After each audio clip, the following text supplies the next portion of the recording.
Okay, Thanks, can Betsy. everybody see that? Sorry, Frank. Does everybody see what I'm looking at? Yes, Yeah, yes. And we can got you the hand with the point in it. Perfect. All right.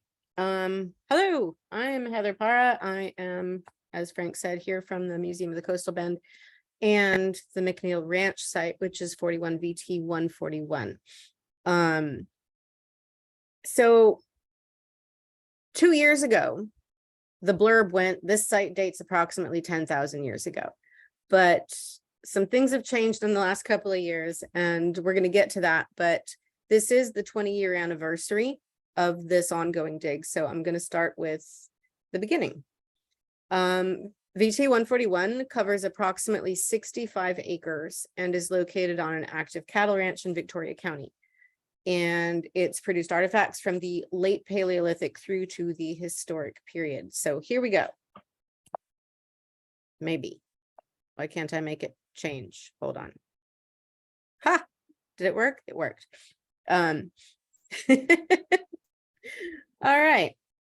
So the McNeill site, this is actually a photo of it. Well, I mean, you know, near it on the ranch. We're not digging in the water. That would be messy. The McNeill site is located in, as I said, the northern part of Victoria County, and it's near an oxbow lake cut off from the Guadalupe River.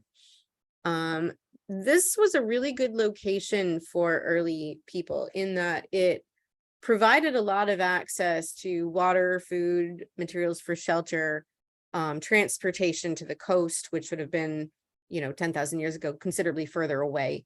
And as I said, it's 16 acres of land, and 20 years ago when this site was being laid out, we've divided it into 12 areas. There are 3 known burial areas on the site. I'll talk about them in just a minute, but 2 of them date to the late Archaic, which is about 2,000 years ago.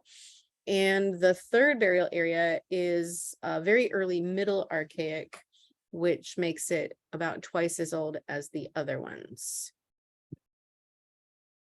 So how did they find it?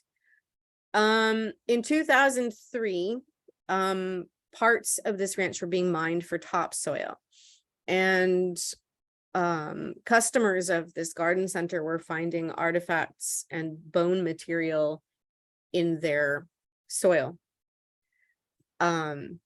And one of these customers reported it to an avocational archaeologist in the area.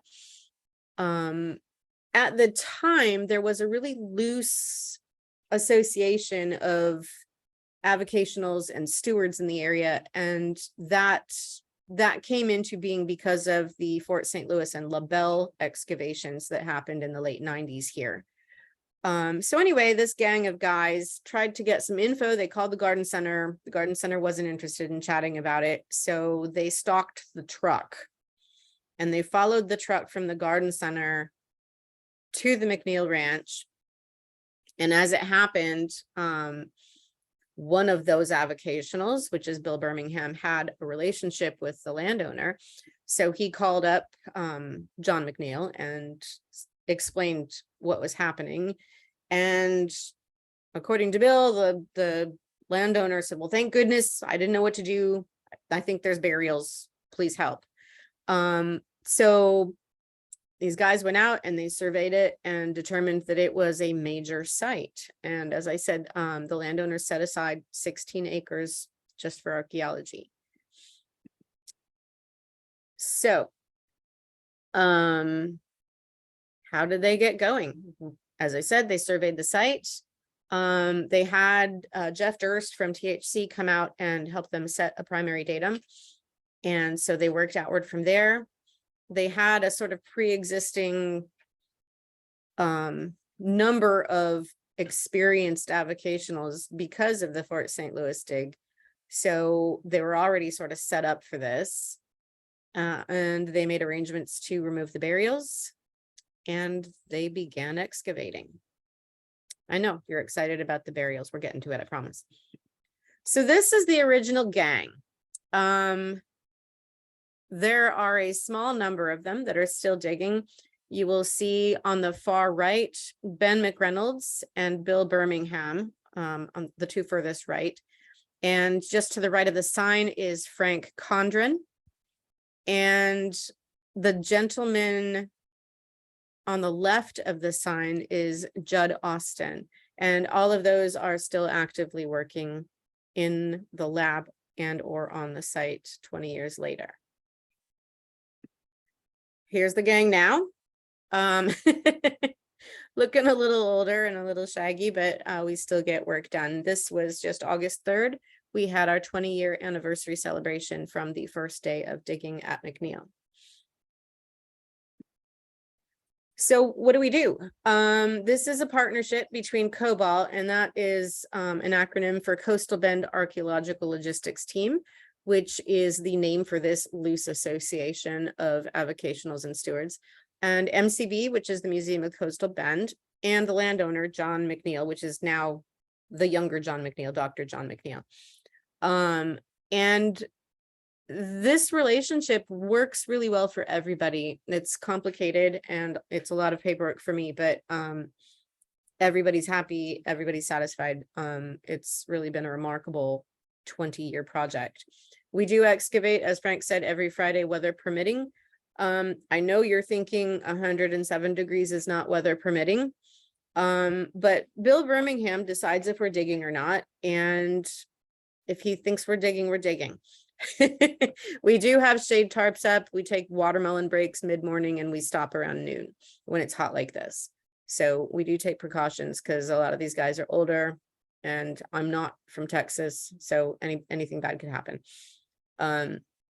Depending on how many people we've got, we sometimes work up to 4 units. I think a time or two we've done 5, but that was, you know, on a pretty robust few weeks. We work a unit every, let me put it this way. Most groups will do 1 level of 1 unit per Friday. Bill and I work together. We've been known to do 3 levels. A unit is a meter square. A level is 10 centimeters. Our screener OC Garza is not happy when we do 3 levels. I will tell you that. So this photo here gives you a pretty good look at what these units look like. Obviously we take down the wall between the 2 units when we get to a good point to do that. But there we are. And that's Bill in the foreground with the great big hat and myself and one of my interns behind him. Okay, here we are at the burials. I know everybody expects burials from me, and this is the only slide that has dead people on it. Be amazed. So pretty much immediately after discovering this site, they had to deal with the burials. So they got some help from a couple of specialists and, you know, excavated and got everybody dated and identified. You can see all the details here. There were about 11 burials. Some of them were just fragmentary, just teeth, just, you know, dental information, but looks like we've got the majority of them at about 2,000 years old, some of them at 4,000, and a lot of females. I'm not sure really what this tells us, except that this was not, I think there's a lot of habit of sort of portraying these paleo environments or these early people environments as being really male centric. You know, you've got the big hunting man and he's off with his group of men and they're doing manly hunting things. And it's been proven time and again that that really wasn't the case. You know, this is a complicated site. We've got some theories about what was happening here. But, you know, it seems to have been occupied by mixed groups, men, women, children. Really, really interesting.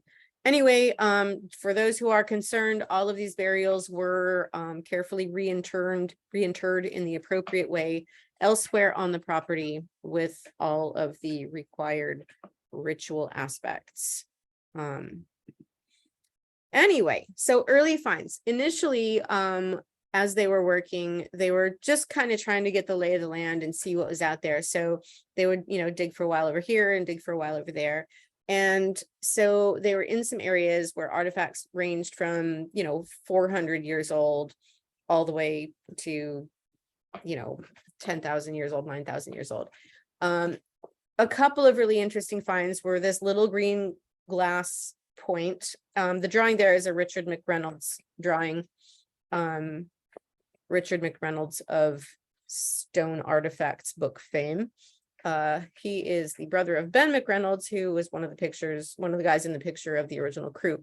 And Richard has been kind enough to draw everything we have sent to him for 20 years. So a lot of the images that we use in our publications are Richard drawings. Anyway, so this drawing is of that little glass point. It just doesn't photograph well because it's really, really tiny and hard to see in photographs. But what's interesting about it is that this seems to have suggested that there was some relationship between the McNeill site and the mission and or Presidio nearby. And that would have been 1726 on. So that gives us a pretty specific date for that. And the artifact on the right is the Anaqua point of great fame in Victoria. This was a new type identified by Ben and Bill, and they had it officially recognized as such. Bill has since cast it in gold and silver, and we all have Anaqua point jewelry. You will frequently see me wearing some. So those are sort of the two coolest of the early finds, in my opinion. Anyway, there's Ben again. Is everybody playing count the beer can in the photo game? There's at least 4, I think, in that photo alone. So during a walking survey, they found some surface artifacts that got everybody excited, and they determined that they were going to dig there, and we're still there. What I'm getting at is that while the historic and the archaic stuff is very interesting, what this site has a preponderance of is paleo artifact. And there's Ben holding, I believe, an Angostura. So here we go. This is an image of 2 units side by side. Again, a unit is a meter square. All of these pedestaled artifacts, this isn't a setup. This is pretty standard for the volume of artifact that this site generates for us on a weekly basis. You know, for a site to be this productive for 20 years running, there was a lot happening here. And it's not all the same stuff. No, I say that, and down the line, I'm going to give you some ridiculous numbers for the volume of the same kinds of things that we're finding. But we're finding a whole spectrum of tools. We're finding scrapers, hammerstones, various and sundry dart and spear points, preforms by the bucket load, just all kinds of things. So there's Mike on the left. On the right, the east unit, this is the unit that so far has been our most productive. By the end of the level there, Bill and I had 39 artifacts in 1 meter square in 10 centimeters of depth. That was possibly the least fun unit I've ever dug, because you reach a point and there's so much stuff, there's nowhere to put your trowel. So we finished up using little metal, like dental picks. It took us, I think, 3 days to finish this one unit. And we had clear forks, we had dart points, we had scrapers, we had preforms, we had hammerstones, we had everything. We had shell and bone, absolutely anything you can think of right here. There was no discernible evidence of a hearth. This was just a big weird pile of cool stuff. I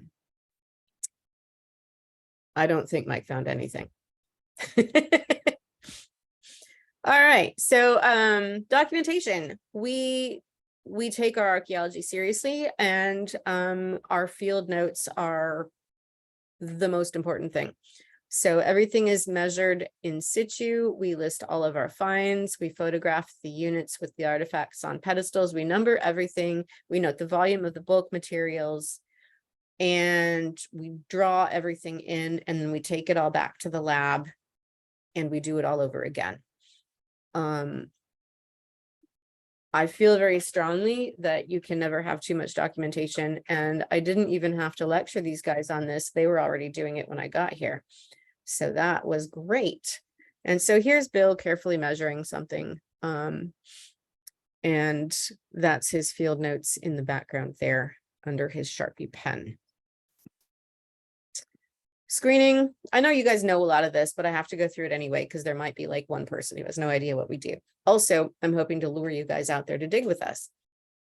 So we do screen. We have 3 different gauge of screens, and the gauge that we use depends on what we're doing. If it's overburden, we use a wider gauge.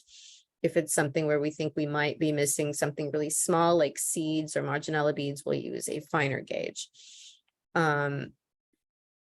We joke that we occasionally miss something on purpose so that we can keep the screeners encouraged. But the fact of it is, there's just so much stuff coming out of these units, and there's just so much dirt that the screeners are perfectly happy. There's just a lot of cool things coming out of the screens, a lot of cool things showing up on the pedestals. We learn a lot from every unit. We get, a lot of firecrack rock. We get all kinds of shells. We get seeds. As I said, we get bones of all kinds of things, a lot of turtle bone and shell. And, debitage by the bucket load. So it's good stuff. That's Bruce and Roger there. I think this was last year. So this is a little glimpse of what the lab looks like. Every Tuesday and Thursday are lab days. The lab is provided by the Museum of the Coastal Bend. So all of the material that comes out of the site is cleaned and dried, and then brought into the lab and sorted by type. And that's what you're looking at here. So here's a close-up of O.C. Garza's lab tray. So the sorting dish is where you put a little pile of stuff out of your bucket, and then you organize things from the sorting dish into your rock dish and your FCR dish and your debitage dish and your rhabdotis and your bone and your shell. And when we're done, we have buckets of cobble, we have buckets of FCR, but we also have a much better picture of exactly what was happening on site in each unit. And then we document everything. We do keep all of this material in the archaeology lab vault, in the interest of future researchers wanting to look at it for their own purposes. So what do we find out there? We find a lot of hearth features. These make me really happy. I love a good hearth. We find these at archaic and at paleo levels. And this gives us the idea that there was some cooking happening and also some materials heating. It seems that they were heating chert to facilitate the reduction of chert for working and reworking tools. There was a lot of reworking happening here. So pictured here are two different hearth features, one from 2004 and one from 2020. We frequently find stacks of hearth features. So we'll find something like this in an archaic level, and then we'll go down a few more levels and we'll find another one. And this excites me greatly. I wrote an entire PhD dissertation on the concept of continuity and people doing the same things in the same places for a purpose. So this suits me to a T. Like I mentioned earlier, we do find a lot of shells, freshwater and saltwater. And that's exciting because, 10,000 plus years ago, the sea was an awful lot further away. So these people were traveling and they were trading. They were moving things around at great distances. Seeds, this is what those fine gauge, what do you call them? Screens are for. Hackberry seeds are amazing. I mean, they just don't deteriorate. We have found these things at really, really deep elevations, and they look exactly like they do in that photo there. These 16 hackberry seeds came out of a unit that was in a paleo level relatively recently. If it wasn't this year, it was last year. And they look like they just were put there. We don't have the means to do much with this information yet, but it's my hope that this will help us down the line figure something out somehow. All information is good information, right? Anyway, hackberry seeds, who knew? Rhabdotis, this is one of my favorite things. So we get a lot of these guys, they're just kind of ubiquitous. You know, dead like this and on the hoof, kind of, you know, slithering past. I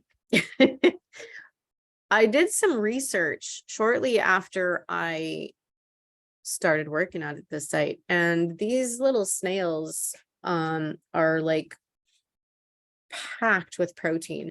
So per gram, these little guys have more protein than deer meat does. So it's a quick and easy protein fix. You can send your 4-year-old out to grab a handful of snails, throw it in a pot. You've got snail soup. Everybody's charged up. There was no time spent hunting. There was no energy wasted hunting. You just had yourself a nice little snail stew, and you are perfectly happy with that. Also, these are great indicators. You know, we can look at the profile of a unit and see that it's riddled with rhabdotis shells, and all right, we're going to get some artifacts out of that unit. So maybe that's a unit that we devote a little extra time to, or put an extra person on, because we suspect that there's going to be a lot more material coming out of that one. Preforms, as I mentioned, we have loads and loads of these in all kinds of sizes and shapes. It's looking very much like this site was some sort of a manufacture site or a reworking site, because we just get piles of these things. Most of the tools we find are reworked. It's very interesting. As mentioned, here we are, Stone Artifacts of Texas Indians. If you don't have this book, there's something deeply wrong with you. This is it. Many of the artifacts featured in this book came from the McNeill site, and they were all drawn by Richard McReynolds, who is a great friend of ours and the brother of Ben McReynolds, who is one of our founding members.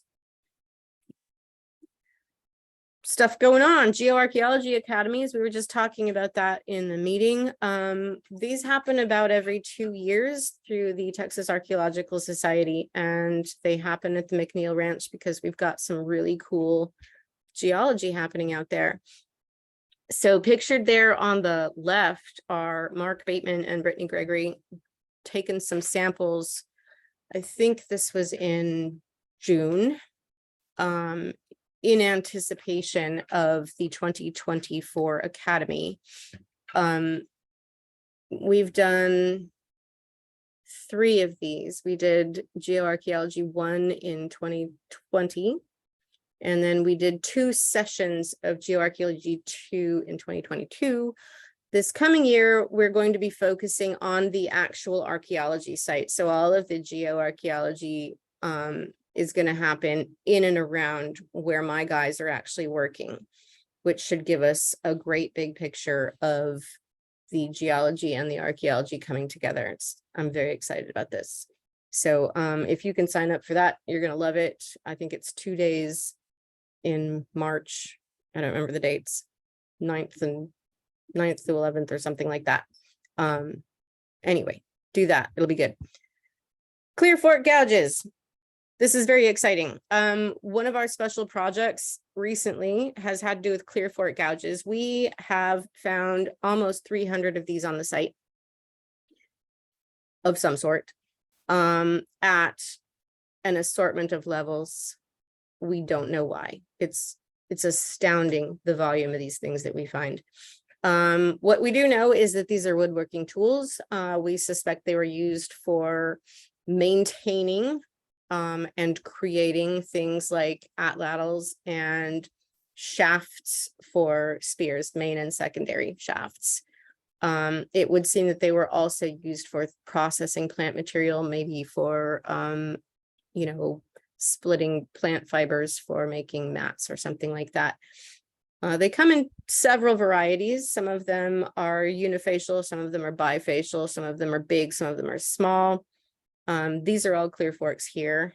And we got to talking with Gus Costa at the last Geoarchaeology Academy, and I sort of shanghaied him into doing a project, which is this. So there's Gus on the left, and that's Frank Condren on the right, organizing some of our clear fork tools in the lab. And in the middle there, you see, and you may have seen this at the last TAS meeting in Tyler last year, there was a poster about what we have come up with, much thanks to Gus. This is all mostly his work. We just moved rocks around for him.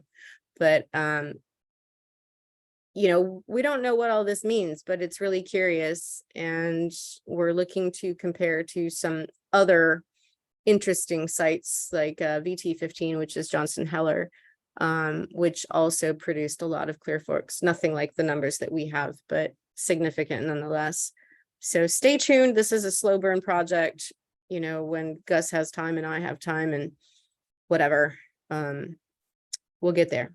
But yes, this is the Clear Fork project.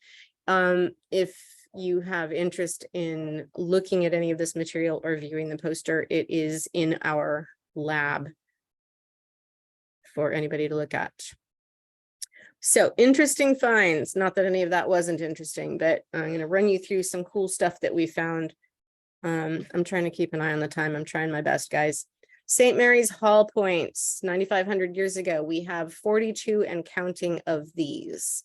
They're significant. They're beautiful. You identify them by these sort of these beautiful diagonal lines from the removal of material there. You can see it pretty clearly in this image. They move from the well, you know, from the outside in at an angle from right to left.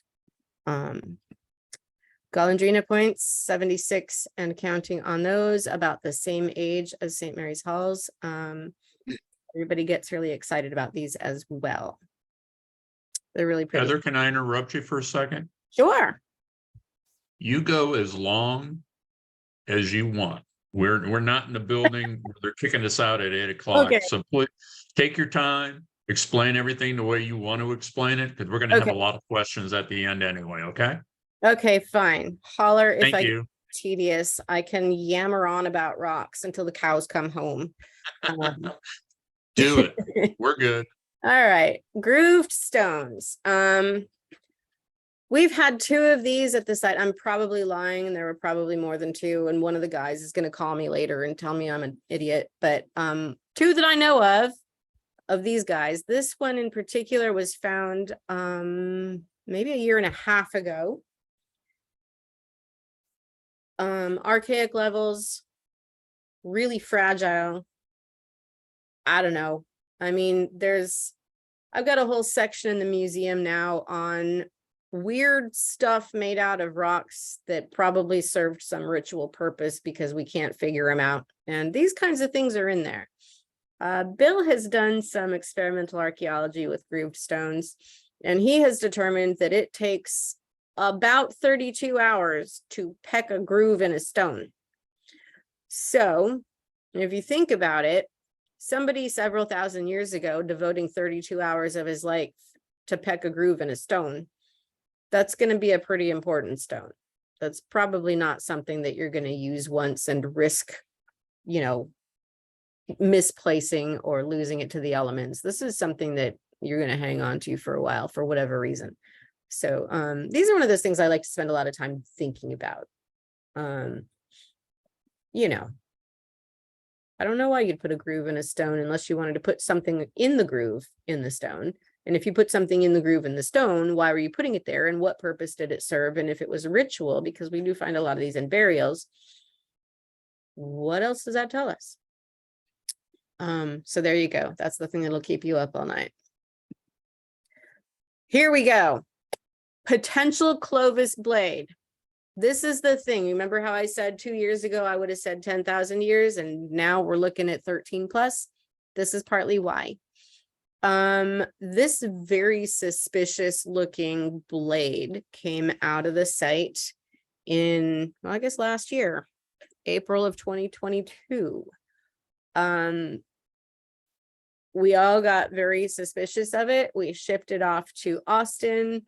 We had all of the Clovis guys look at it, and they all said, yeah, probably, possibly, maybe, most likely. But, you know, nobody's going to give you a definite unless you find it, you know, like sitting next to a Clovis point. So here we have our potentially Clovis blade. Now, something I didn't include here is we do have a potential pre-Clovis preform. It's not much to look at, honestly, but when we found it, it looked suspicious. We showed it to some people. It ended up going to Austin and spending Christmas there a couple of years ago. And then it came back to me with another one of these. Yeah, probably, but find me something diagnostic to make sense of it. So we have pretty much found everything except for the smoking Clovis point. I'm threatening all my guys. I'm going to fire them if they don't find me one sometime soon, because I'm tired of taking some ribbing from the folks in Austin about it. Anyway, so this Clovis blade is really exciting. It was very, very deep. They're really, well, I mean, you can see the unit here. There wasn't really much with it. Just keep digging, as Clark tells us.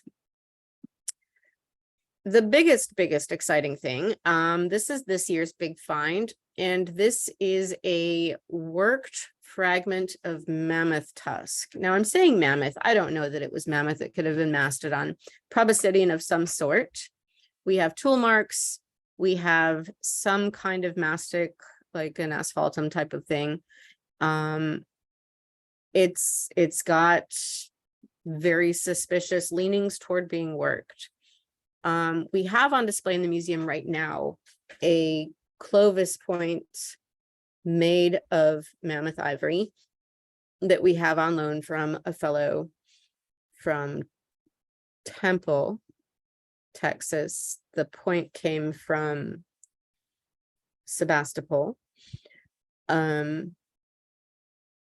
it was a coincidence of timing, because I got wind of that Clovis point and started negotiating with the owner to lend it to the museum so we could display it. And about the time that that was happening, this turned up on our site.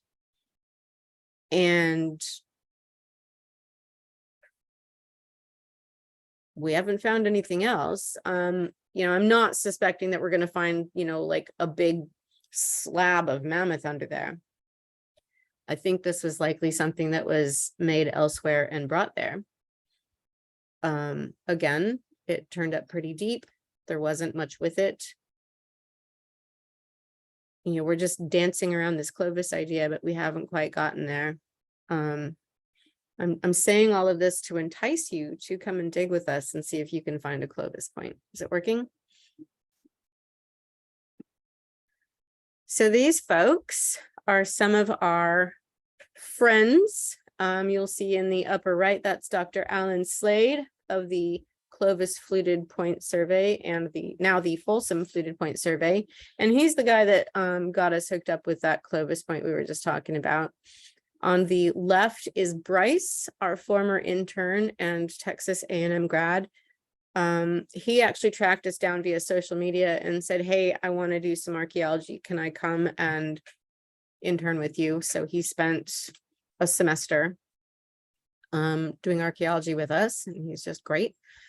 He's graduated now and he's off to do wonderful things. And in the middle are all of the GeoArc guys doing GeoArc stuff. We spend a lot of time with them.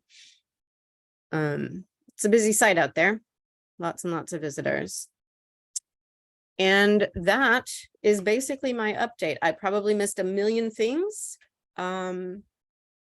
Let me know what I can answer for you. I think I got my timing just about right, Frank, didn't I? Helps if I unmute. Absolutely. You did great. Yeah. We'll go ahead and get a couple of questions here that ended up on the chat here from Mike.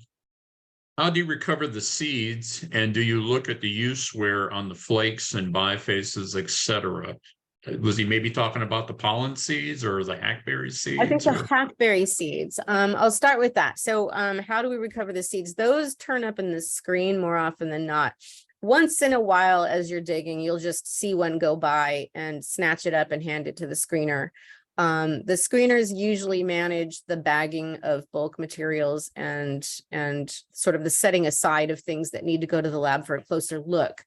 Sometimes we'll find a thing and we don't know what it is, and it's, you know, it's hot or it's cold or it's muddy or it's whatever, and we're filthy and we're out in the field and we can't really get it cleaned off properly. So we'll just say, you know what, bag it, send it to the lab. When we get back there, we'll clean it up and have a look at it and determine what it is. So everything is marked with the unit and the lot number so that we know what it came from. And, you know, when we get it to the nice, tidy, clean lab and we're not out there in the elements, we can take our time and determine what it is. And so we have that option, but also the screeners will see them sort of bouncing around on the screen when they're moving things around. We don't have any like special seed finding tools. It's just dumb luck, really. Those things are so tiny. I'm always amazed when we find anything like that because they're just super duper tiny. And the other question was use wear on the bifaces.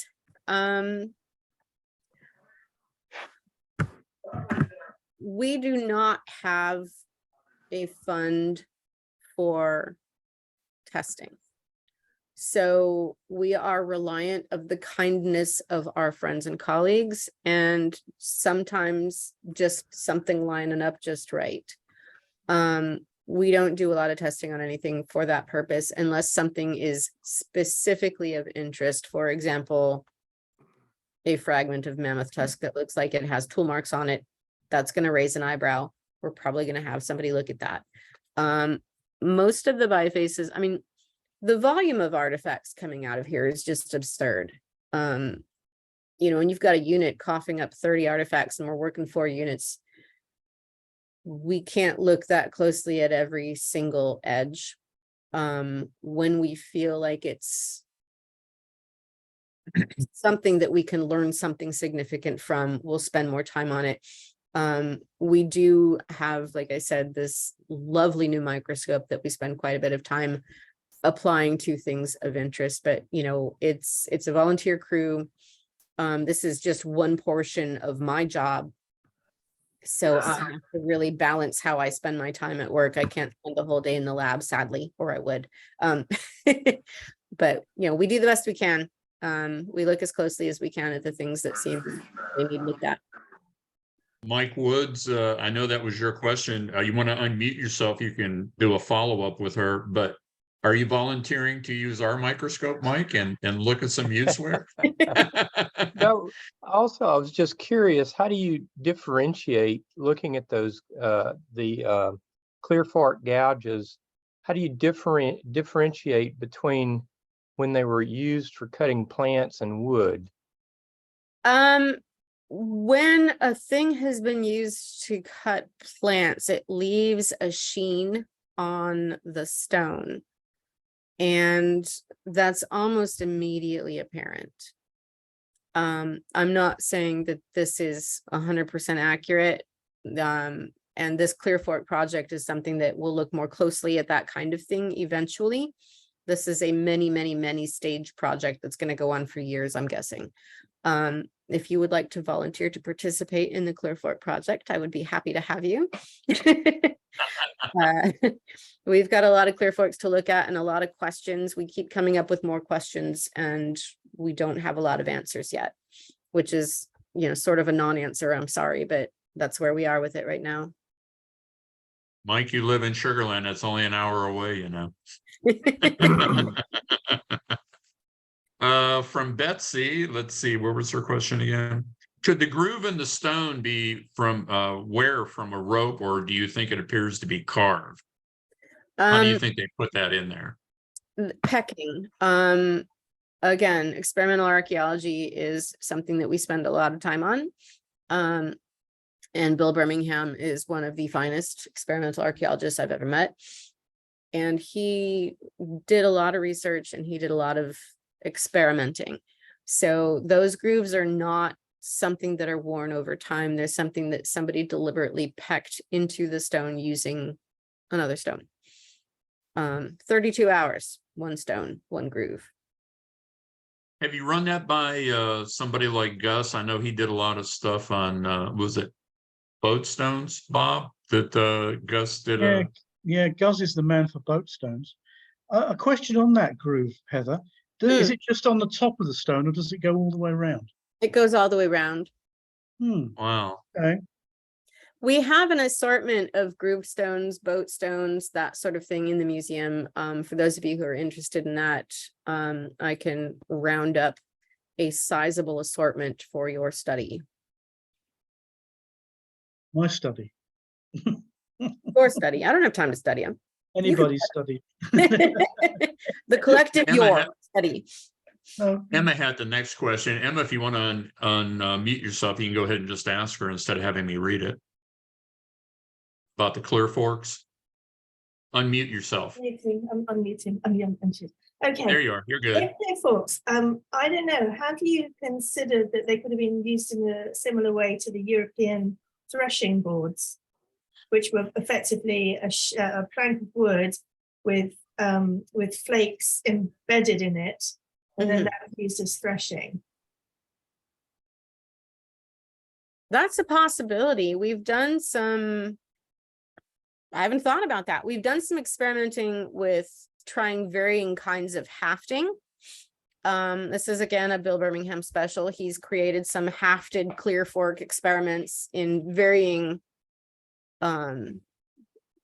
orientations. He hasn't tried that yet though.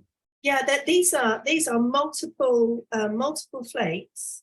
Yeah, I know what you're talking about. Board. Yeah, that was, and I actually, strangely enough, came across one in an antique shop in Houston. They have them for interior design, believe it or not. Really? Which made me look into them a bit more, because I thought, is this a fake thing?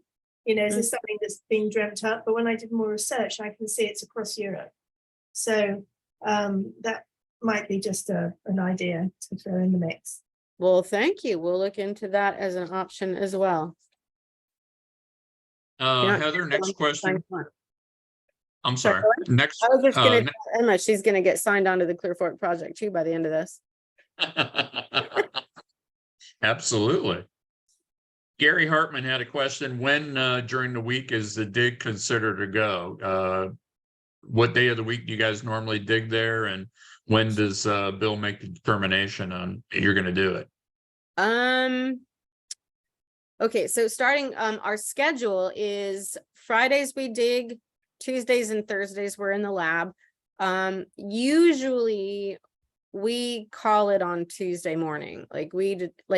Now I say that, but if we're having volatile weather, like thunderstorms in the area or something, we might wait until Thursday to call it. But if the question is in the interest of, I want to come down there and dig with you, what day am I going to know for sure that you're going? Call me Tuesday. Gary, I can, with her permission, I'll give you Heather's email address and you can communicate with her directly, okay? Now go ahead and unmute yourself. Sounds good. Okay, perfect. And for the record, any of you guys wanting to come and spend some time at the site, just let me know. And, you're all welcome to come and do some paleoarchaeology with us. Yeah, any of y'all, just email me and I'll give you Heather's email address and you can communicate with her directly. Okay, guys? I'm All also right, on the contact thing on the museum website. and there So- you go. Choices. Hi, Heather. Gary. No, let me finish up with one more, Jeff, since we had Gary on here. Gary, what was that question about Ebola stone? Is that the one with the groove? Is that what groove. you were? Yeah, that's what I was thinking. I don't even know what Ebola stone is. Explain that.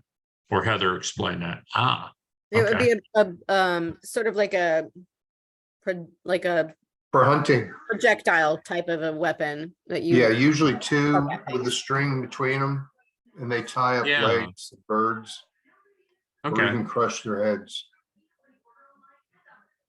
It's possible.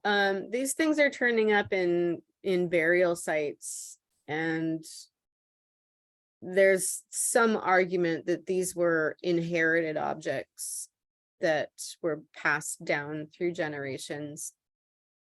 What their original purpose was, or did they serve an original purpose? Right. I mean, who knows? I was taking notes during the presentation when those when that groove stone came up. Did you have an age on it as to what level you found it at? Well, 5,000 it's years ago? Yeah, it was archaic, so 4,000 to 6,000 probably. Okay. Jeff, go ahead. Hi, Heather. Hi, Great Jeff. talk. Great talk. Hi, dear. Yes, I assume you've established the source of the church for all these artifacts you found. Are they in the river Yes. nearby? Well, the Guadalupe is Yes. like literally right behind us, and it was even Yes. for 10,000 years ago. So this is all coming down from the Edwards Plateau a long, long time ago. So we've got Edwards Church down here. Okay, so you still got cobbles in that river? Absolutely. Yeah. Okay. All right, that's the source then. Thank you. Okay, my question, I'm going to hit you up with one. Reference the Clovis blade you found. That was 16 months ago or so. Have you Mhm. found any others since, or just that one? Well, no is the short answer. Again, we've just had weird timing with stuff. We found that pre-Clovis preform that I didn't show you a picture of because honestly, it's just the ugliest thing on the planet. It's not exciting to look at, and I was also honestly I was a little pressed for time and I couldn't remember where I kept that picture. But we found that, and it got very exciting. And within a few months of finding that pre-Clovis, that blade showed up. So we had this sort of weird momentum with that. We haven't been digging over in that area since that time. The fellow who was working in that area unfortunately has fallen ill and hasn't been back. So we're gonna have to reassign that area to somebody. But it'll get worked. It just hasn't been worked yet. But I'm really interested in that section, and it may be that with some of this, the geoarchaeologists are doing some testing on a section of the site, and it may be that as we get closer to the academy, we'll get closer to that area where that blade came from. When you stopped working in that unit, did you go much lower than where the pedestal was with the blade on it? Well, we finished out the unit, but we didn't do any of the adjacent units. Okay, So there was nothing below it. that's But what I was getting at. Yeah, That doesn't mean that there isn't stuff beside it. right. Anybody else? We have more questions out there? Oh, Heather, last time we were down, you were showing us some artifacts from mammoth teeth, etc. And you were mentioning having an exhibition some point of bringing all these things together. Is that still going to happen? It is. We've had to delay it a bit. Yeah. We're working on that new wing of the museum that's going to hold ranching artifacts starting from the mission period. And there were some scheduling changes with regard to that, and I Okay. had to put off the mammoth exhibit.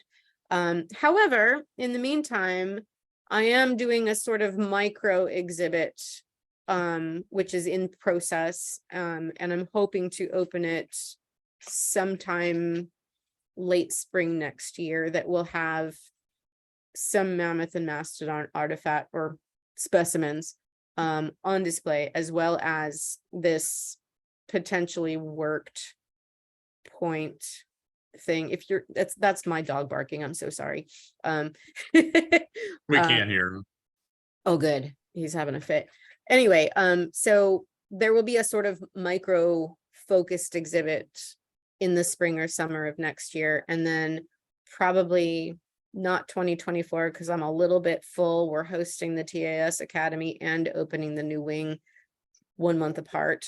If I'm still alive after those things happen, soon thereafter we'll do our mammoth exhibit. Sounds great. Looking forward to it. But in the meantime, if you want to come down and have a schmooze through the vault with all of our mammoth bits, just call me. We've got some more now. Okay, great. Yeah, I'll have to come down and dig as well sometime. Absolutely. When it's cooler. Yes. Anybody else have anything else? Any other questions for Heather?